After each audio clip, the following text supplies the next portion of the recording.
Hello and welcome back to Legend of Zelda 3 Link to the Past, and in this episode we'll be finishing off Dark Palace by using our magic hammer that we picked up last part in order to flip over turtles. Turtle flip. Turtle rock trip. Bounce you. Now who is the bouncing master? It's not us, honestly. We don't get bouncing until Oracle of Ages, right?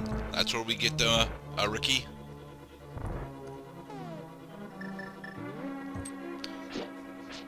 Oh, for bouncing specifically, I thought you were gonna go back to Link's Awakening, where they put the Roc's Feather into the game.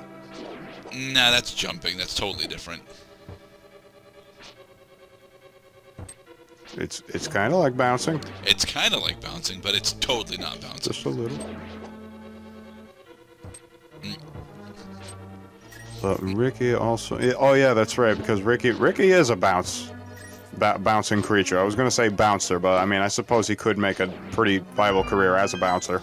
I don't know. I mean, as far as he does actually have a whirlwind punch, which is really nice, but I don't think he would have any other martial artist / combat skills in order to effectively utilize his bouncing career.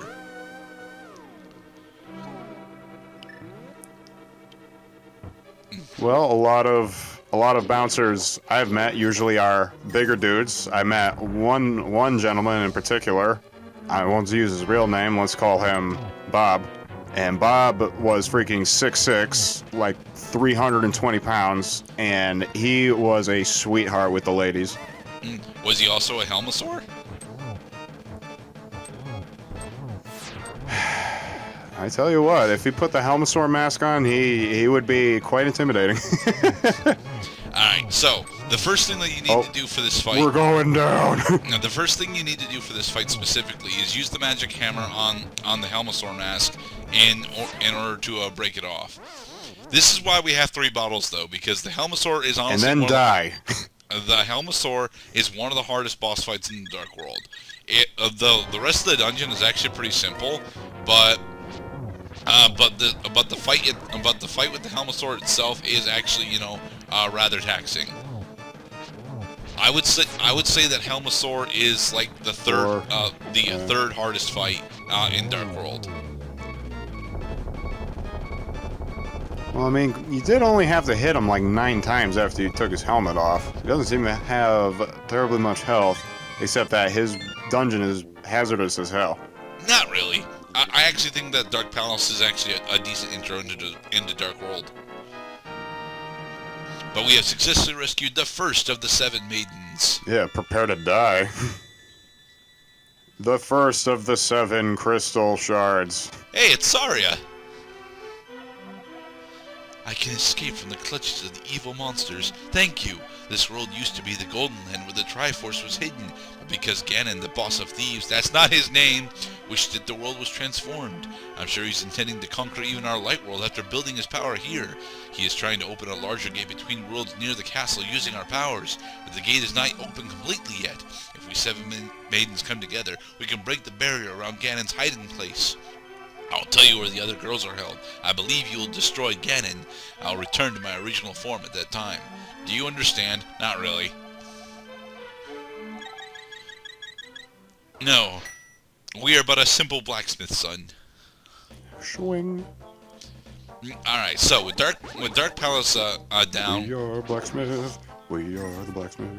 With Dark Palace down, we can officially, well, actually, not because we had Dark Palace down, but because we had the magic hammer, we can start exploring the rest of Dark World. You cannot really explore much of the rest of Dark World until you have the magic hammer, sadly.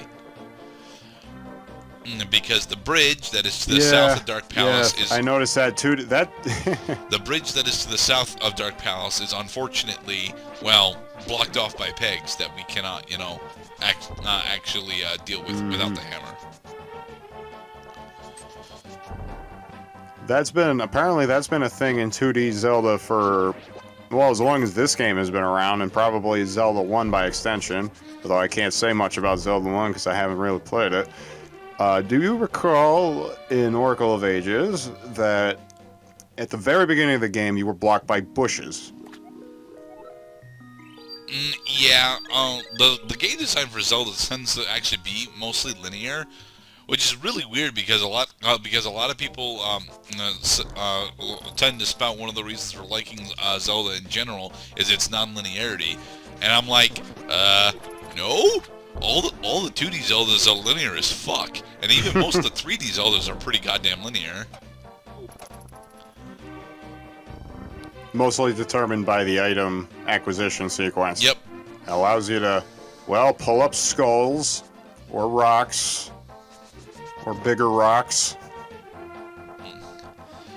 Unfortunately, we're gonna do a bad thing here. We're gonna open up this particular cave, and we shouldn't be opening up this cave right now, but we're opening up this cave anyway.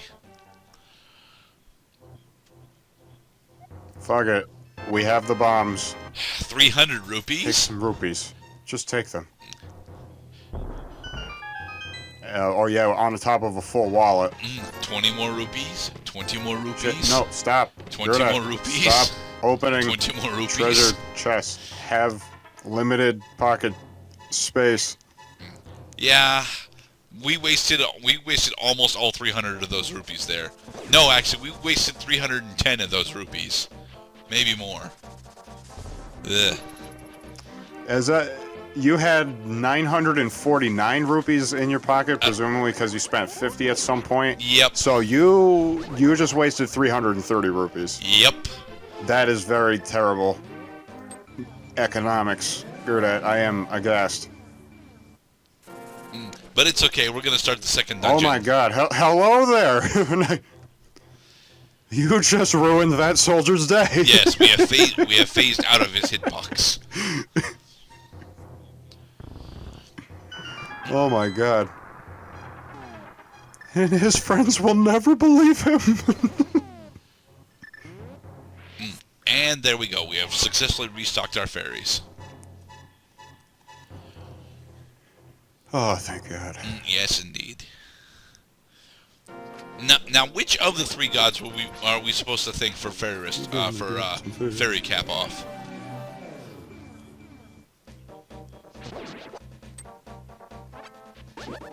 Nehru? I thought it was Feyor that's the goddess of luck.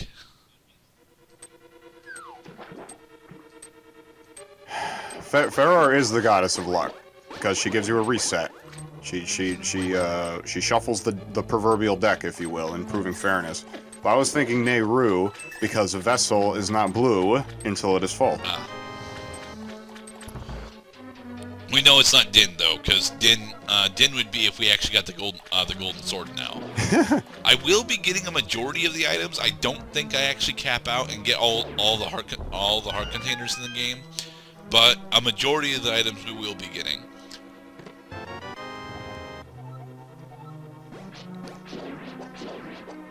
And we will also eventually go and spend our 999 rupees on bomb and arrow expansions.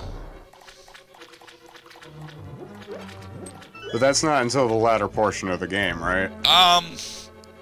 Actually, we'll probably do it after this dungeon. Honestly, we'll either go and get our bomb and arrow expansions after this dungeon, or after blind. Probably not after blind, honestly.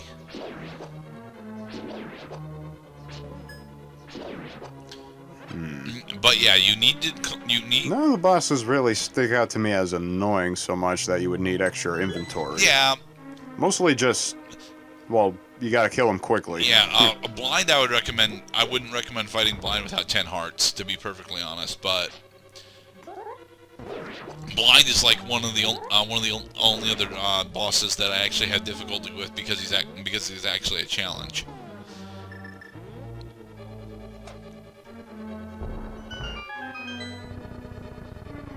The other bosses that I had difficulty with is actually because their dungeon rooms are absolutely terrible.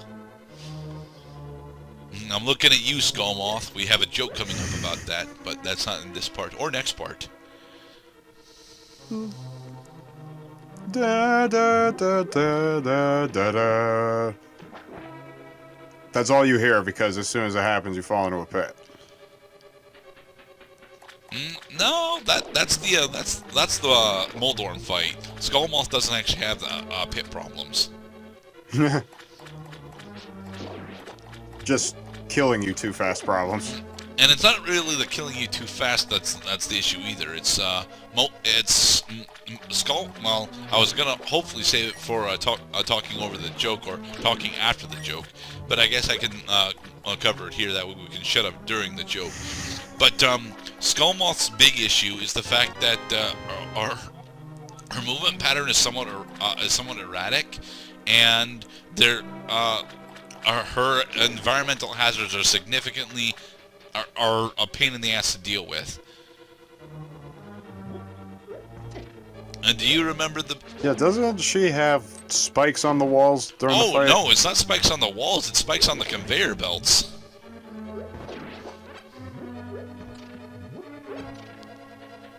That's right, the movement conveyor belts. And the conveyor belts fuck over your movement for the entirety of the fight.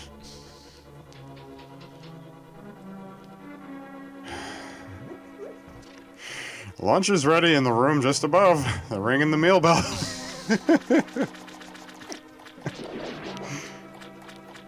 So what is your favorite dungeon? What is your favorite dungeon for Dark World?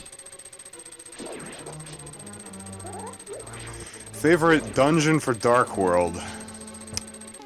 Thieves Town is up there. I kind of like... Because one thing that I need for my dungeons is good polish. So Thieves Town makes sense in that it's in the middle of Kakariko Village. It's blocked by not all that much. It's very accessible, and you can meet basically the final the boss of the dungeon very early on as part of a joke on you, and it's pretty memorable. I would say that Thieves Town is most certainly up there. However, I have to say that honestly, my favorite dungeon would probably have to be Misery Mire. Misery Mire, despite having an absolute bitch of a time trying to start the damn thing, is actually really fun to travel through once you know the route. Once you access it, because Misery Mire is blocked off by the Quake Medallion point. It's actually blocked off by Ether. It's Turtle Rock that's blocked off by Quake. Right, and Turtle Rock is actually a good dungeon too. It's just that just before it ends, it's got a really difficult RNG trap that you have to solve, and that part fucking blows. But I have screwed up here slightly. I'm supposed to already have the other pegs. There's 20 more rupees that we wasted. I'm supposed to already have the other pegs down so that we can actually go over to the other drop point in order to get the big key. So I have to go and reset that.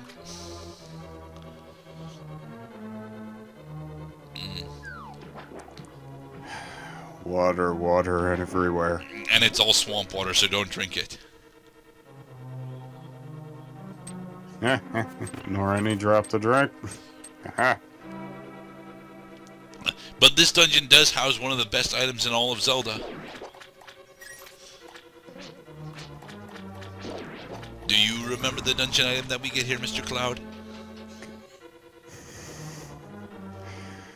Not quite. My memory, is it the hookshot? Yes, it is the hookshot. Hookshot is fucking amazing. Hell yeah, hookshot. Only the most useful. It grabs wood. It is good. It does more than grab wood. It stuns enemies, it collects items, it propels you from place to place. Hookshot is the best item in Legend of Zelda, almost period.